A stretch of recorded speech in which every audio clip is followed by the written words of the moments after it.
You've probably had a day like this.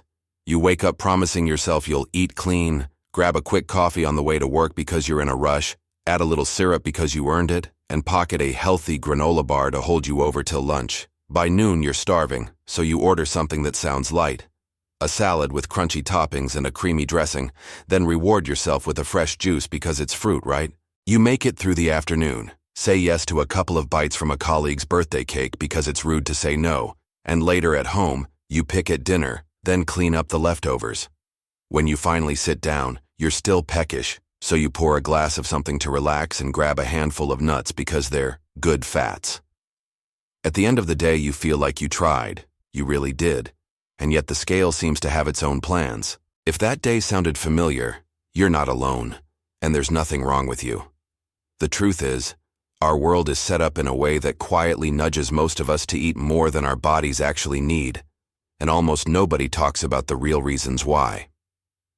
Let's start with the simple idea you've heard 1,000 times. When we consistently take in more energy than we use, our bodies store the extra. That's true, but it leaves out the sneaky part. The environment, habits, timing, sleep, stress, and even the texture of our food all push on that equation in ways you feel but can't always see. If weight gain were only a willpower problem, then smart, disciplined people wouldn't struggle. But smart, disciplined people do struggle because the deck is stacked.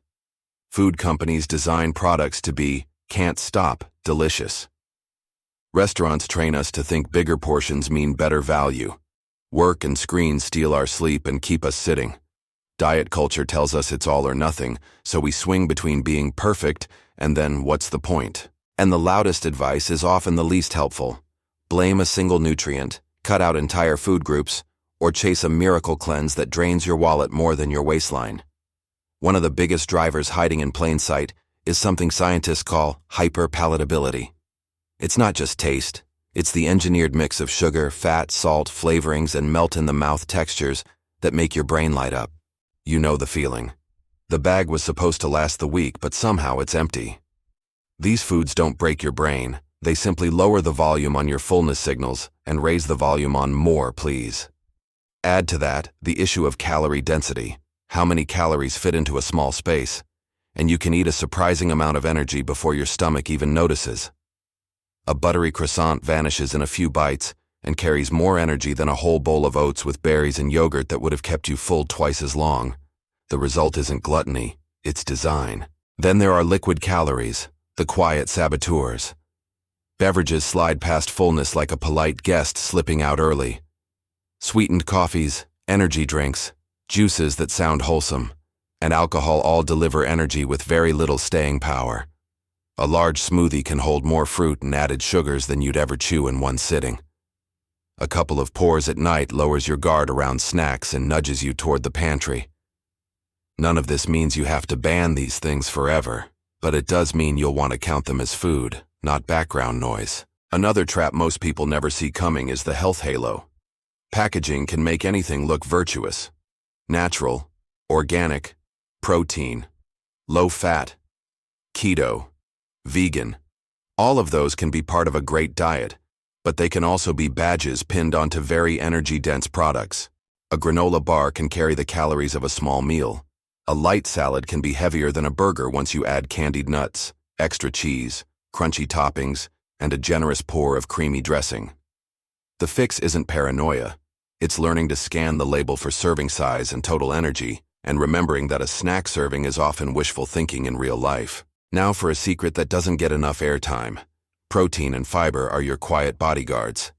Protein helps you feel satisfied, helps your body preserve lean tissue, and takes more work to digest. When people undereat protein, they often keep snacking to chase a satisfaction that never arrives. Fiber does something similar in a different way. It adds volume and slows digestion so your meals actually feel like meals. Vegetables, legumes, whole grains, berries, these aren't just good for you. They're mechanical tools for staying full on fewer calories without feeling deprived. One practical shift is to build meals around a solid protein source, then add colorful, high-volume plants, and finally layer in the fats and starches you enjoy. You'll be amazed how often that flips the script. Let's talk about insulin and carbohydrates because there's plenty of noise out there. Insulin isn't the villain it's made out to be. It's a hormone that helps nutrients move where they need to go. Spikes and crashes can make you feel hungrier, and very sugary or refined foods are easy to overdo, but you don't need to fear every carb. Quality and context matter. Pairing carbohydrates with protein and fiber and spacing meals in a rhythm that fits your day keeps your energy steadier and cravings quieter. Some people prefer more carbs, some prefer fewer. Both can work when the overall pattern keeps you in a gentle energy deficit over time. Two forces that almost never show up in diet ads are sleep and stress, even though they move the needle a lot. When you're short on sleep, your appetite hormones go wobbly. The one that says eat gets louder, the one that says enough gets softer, and your brain's reward center gets extra excited by calorie-dense foods. That's not weakness, that's biology. Chronic stress adds a second layer. It pushes you toward quick energy and convenience, and it encourages I deserve it, eating at the very times you feel least able to choose calmly. You can't remove all stress, but you can give your body small anchors, a consistent bedtime routine, a 10-minute walk after meals, a handful of slow breaths before you open the fridge. These tiny rituals don't burn many calories. They protect the decisions that do. There's also a kind of movement that almost no one counts, yet it adds up more than you think. All the little motions outside the gym. Standing a bit more, walking while you call a friend, taking the stairs one flight, carrying groceries, tidying the house. This background activity often accounts for a big slice of your daily energy use. Dieting too hard can make your body dial this down without you realizing it. That's one reason extreme diets feel like they stop working even when you're being good. The better approach is to keep your activity steady and friendly. Walk often, train your muscles a couple of times a week. Choose movements you'll keep doing because they fit your life. Exercise isn't punishment for eating. It's practice for feeling strong and capable. Eating out deserves a quick spotlight. Restaurants are in the business of delight, not energy budgeting. Portions tend to be large, sauces generous, and extras encouraged. You don't have to avoid social meals, just adjust the defaults. Ask for dressings or sauces on the side. Start with a veggie-heavy option. Share a main, save half for later, or finish with tea instead of dessert. These aren't rules. They're levers you can pull without feeling weird or deprived. Sometimes medicines and medical conditions play a role too. A few common prescriptions can nudge weight up, as can things like low thyroid function or hormonal conditions. If you suspect that's part of your story, talk to your healthcare provider. The point isn't to self-diagnose, it's to remember that your body isn't a math problem on a whiteboard. It's a living system with a history and context. You might have lived through the yo-yo pattern, a strict plan that drops weight fast, then stalls, then rebounds even faster. That isn't proof that you're doomed. It's how human bodies adapt. When intake plunges, hunger increases, energy dips, and your body gets thrifty. The answer isn't to push harder, it's to work smarter. Modest changes you can repeat on autopilot, instead of perfect phases you can't wait to escape. Think of progress as a gentle stairway, a step down, a steady stretch, then another small step. Let's quickly clear a few myths so you can stop wasting energy on them. Carbs don't make you gain fat by existing. Overeating does. Eating at night doesn't magically store calories as fat. The total pattern matters more than the clock, though late-night grazing often means less mindful choices. Detoxes don't cleanse your body. Your liver and kidneys already do that.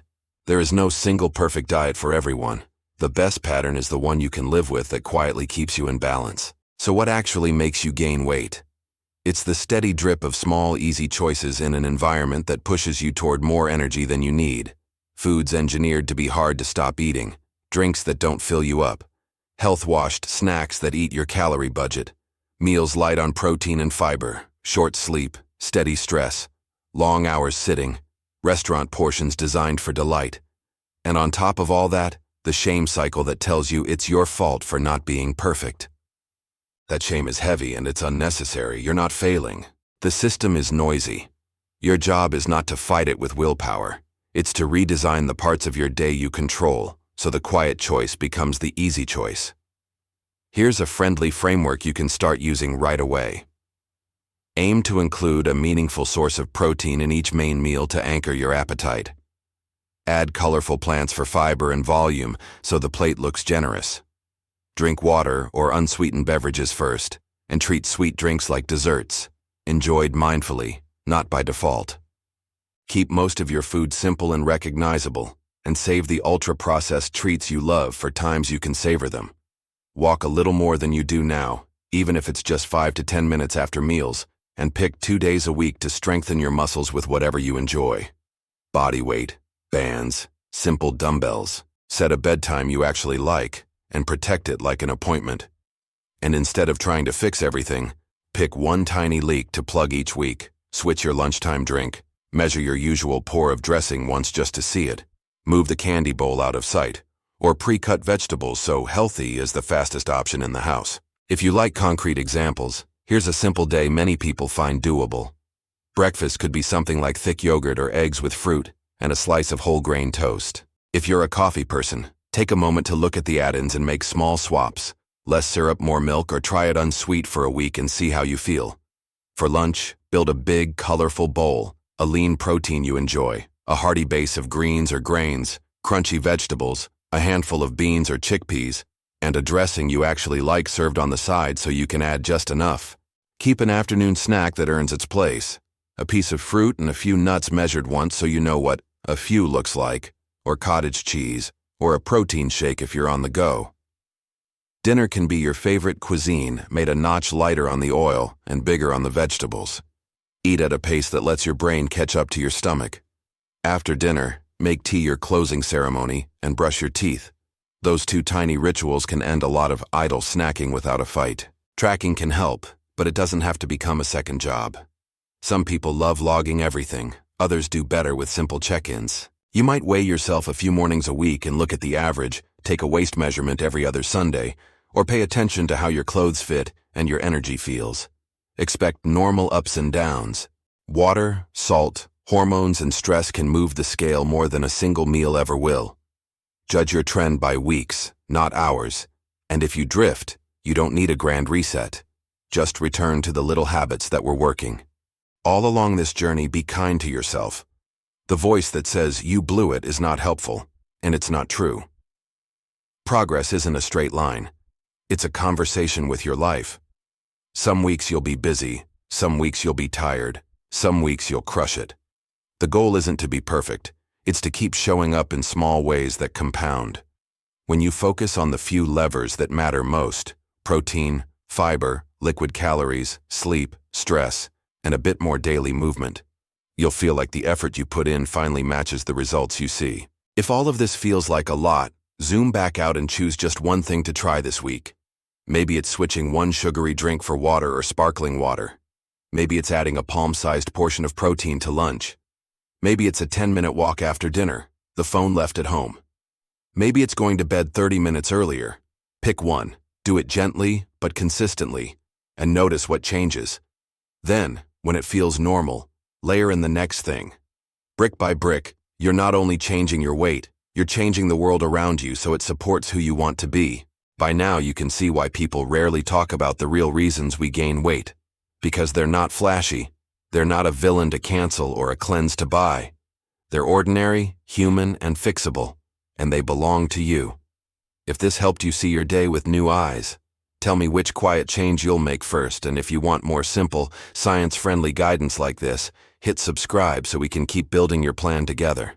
This isn't medical advice, just a friendly guide. Your body is capable, your progress is possible, and the next small choice you make is enough to begin.